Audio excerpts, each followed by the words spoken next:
اللہ हम पर कितना मेहरबान है। अल्लाह ने हम पर कितनी रहमतें की हैं। वो रहमतें कि जब भी कोई मुसीबत हम पर आती है तो अल्लाह हमें उस मुसीबत से बचाता है। क्या आपको एक मुसीबत याद है जो हमेशा रही हो? कोई मुसीबत हमेशा के लिए नहीं होती, क्योंकि अल्लाह उस मुसीबत को आखिर में ख़त्म कर देता है। दुनिया में कितनी जंगें लड़ी गई, लेकिन अल्लाह ने उन जंगों को ख़त्म किया। कितनी वबाएं और आफतों का सामना इस दुनिया ने किया, लेकिन अल्लाह ने वो सब दूर कर दी। दुनिया आज भी मुसीबत में है, हर कोई परेशान है। महंगाई और करप्ट लोगों की हुक्मरानी ने हमारी मुसीबतों में इजाफा कर दिया है। ऐसे में आप सोच रहे होंगे कि हम क्या कर सकते हैं। कौन कहता है कि आप कुछ भी नहीं कर सकते?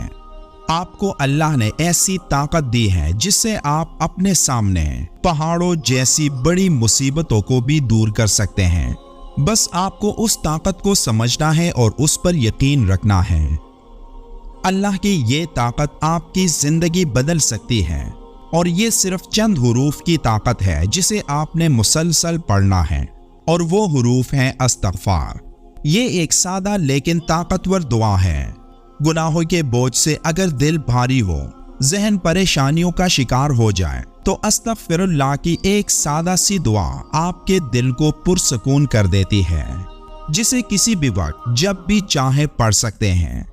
बिलाशुबा तौबा और इस्तगफार करने से अल्लाह अपने बंदे पर रहमत के दरवाजे खोल देता है।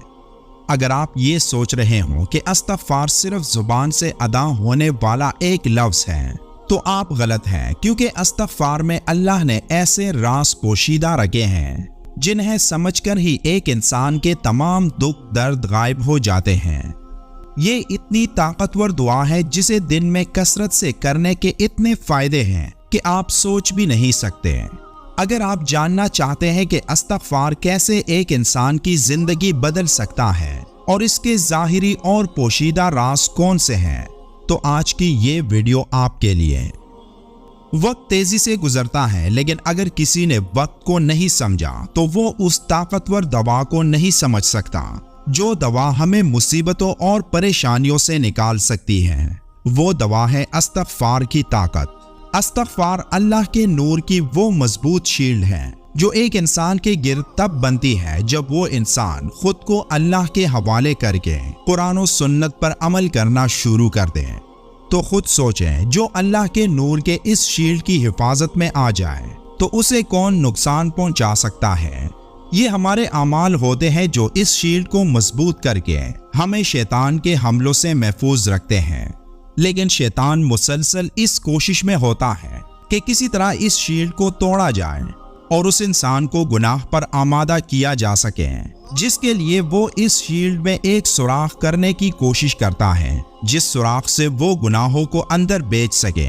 और शैतान जिन तरीकों से उन गुनाहों को इस शील्ड में दाखिल करता है वो आप सोच भी नहीं सकते। और एक गुनाह उस शील्ड में एक सुराख और करता है, जिससे वो शील्ड कमजोर होने लगती है। और जब उस शील्ड में सुराख बढ़ जाए तो शैतान उस शख्स पर ऐसे हमला आवर होते हैं जैसे साइंस फिक्शन फिल्मों में एलियन जमीन पर हमला आवर होते हैं। शैतान की उस शील्ड में अंदर आने की रफ्तार इतनी तेज होती है कि एक इंसान के लिए फिर उसे रोकना इंतहाई मुश्किल हो जाता है।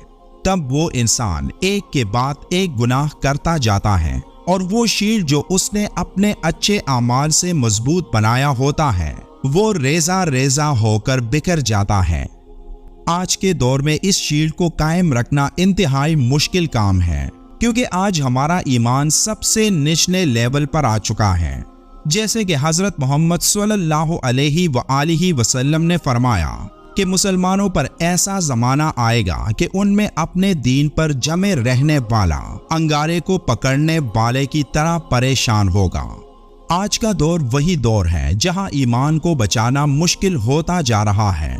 ऐसे में खुद को गुनाहों से दूर रखने और अपने ईमान की शील्ड की मजबूती के लिए जिस चीज की सबसे ज्यादा जरूरत है वो है इस्तगफार की कसरत। किसी शख्स ने हजरत अली रज़ियल्लाहु ताला अन्हु के सामने बुलंद आवाज से अस्तगफिरुल्लाह कहा तो आपने उससे फरमाया, कुछ मालूम भी है कि इस्तगफार क्या है? استغفار بلند منزلت لوگوں کا مقام ہے اور یہ ایک ایسا لفظ ہے جو 6 باتوں پر حاوی ہے۔ اول یہ کہ جو ہو چکا اس پر نادم ہو، دوسرا یہ کہ ہمیشہ کے لیے اس کے دوبارہ نہ ہونے کا پکا ارادہ کر چکا ہو، تیسرا یہ کہ تمام مخلوق کے حقوق ادا کرنا، یہاں تک کہ اللہ کے حضور میں اس حالت میں پہنچو کہ تمہارا دامن پاک و صاف ہو، چوتھا یہ کہ جو فرائض تم پر عائد کیے ہوئے تھے اور تم نے انہیں ضائع کر دیا تھا انہیں اب پورے طور پر ادا کرو، پانچواں یہ کہ جو گوشت حرام سے نشوونما پاتا رہا ہے اس کو غم و شرمندگی سے پگھلاؤ، یہاں تک کہ کال کو ہڈیوں سے ملا دو کہ پھر سے ان دونوں کے درمیان نیا گوشت پیدا ہو، اور چھٹا یہ کہ اپنے جسم کو اطاعت کے رنج سے آشنا کرو جس طرح اسے گناہ کی شیرینی سے لذت اندوز کیا تھا، اور پھر کہو استغفر اللہ۔ لیکن اس فرمان سے یہ مطلب ہرگز نہ لیا جائے کہ استغفار نہیں پڑھنا چاہیے یا بلند آواز میں استغفار پڑھنے میں کوئی برائی ہے، بلکہ یہ فرمان استغفار اور استغفار پڑھنے والوں کا صحیح مقام پہچاننے کے لیے ہے۔ اس فرمان میں اس جانب اشارہ ہے کہ جب تک تو نے دنیا سے منہ ہی نہیں موڑا اور گزشتہ خطاؤں سے صدق دل سے توبہ ہی نہیں کی تو کس حق سے اللہ سے مغفرت کا طلبگار ہو رہا ہے۔ ساتھ ساتھ اس جانب بھی اشارہ ہے کہ بلند آواز میں استغفر اللہ کہنے میں نفس کی خواہش پوشیدہ ہو سکتی ہے کہ لوگ میری زبان سے استغفار سن کر مجھے پاک باز سمجھیں گے۔ اس کے ساتھ ساتھ آپ نے بلند منزلت لوگوں کی نشاندہی بھی فرما دی کہ ایسے لوگ اللہ سے مغفرت طلب کرنے کے حقدار ہیں جو گناہ کی دنیا سے خود کو الگ کر چکے ہیں، ورنہ جس نے گناہ کا ارادہ ہی نہیں چھوڑا، جس نے اللہ کی جانب رخ ہی نہیں پھیرا، تو اس کا یہ کہنا ہی درست نہیں کہ میں اللہ سے مغفرت کا طلبگار ہوں۔ اگر کسی نے اپنا رزق بڑھانا ہے تو وہ کثرت سے استغفار کریں، کیونکہ آپ صلی اللہ علیہ وآلہ وسلم سے جب صحابہ کوئی ذکر پوچھتے ہیں تو آپ صلی اللہ علیہ وآلہ وسلم یا درود شریف کے بارے میں فرماتے ہیں یا پھر کثرت سے استغفار ادا کرنے کی تلقین کرتے ہیں۔ ایک روایت میں یہ بھی ذکر ہے کہ جو شخص استغفار کو کثرت سے ادا کرنا شروع کر دیں تو اللہ اس کو ہر قسم کی پریشانی اور مصیبت سے نکال دے گا۔ اس کا مطلب یہی ہے کہ استغفار صرف زبان سے ادا کرنے والا ذکر نہیں، بلکہ اس کا اصل مطلب اپنے گناہوں پر شرمندہ ہونا ہے، اور ان گناہوں کو دوبارہ نہ کرنے کا مطلب استغفار ہے۔ استغفار سے ایک انسان کے گناہ معاف ہو جاتے ہیں۔ اگر کوئی پریشان ہو تو اس کی پریشانی دور ہو جاتی ہے۔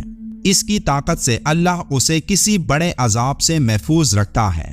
اس کی کثرت سے خیر و برکت اور دلوں کا سکون حاصل ہوتا ہے، رزق بڑھتا ہے اور مال و اولاد میں اضافہ ہوتا ہے۔ یہ مصیبتوں سے دوری اور جسمانی اور روحانی قوت میں اضافہ کرتا ہے۔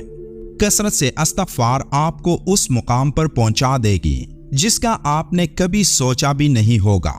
اس لیے کثرت سے استغفار کریں اور ویڈیو کے آخر میں ایک بار درود شریف بھی پڑھیں۔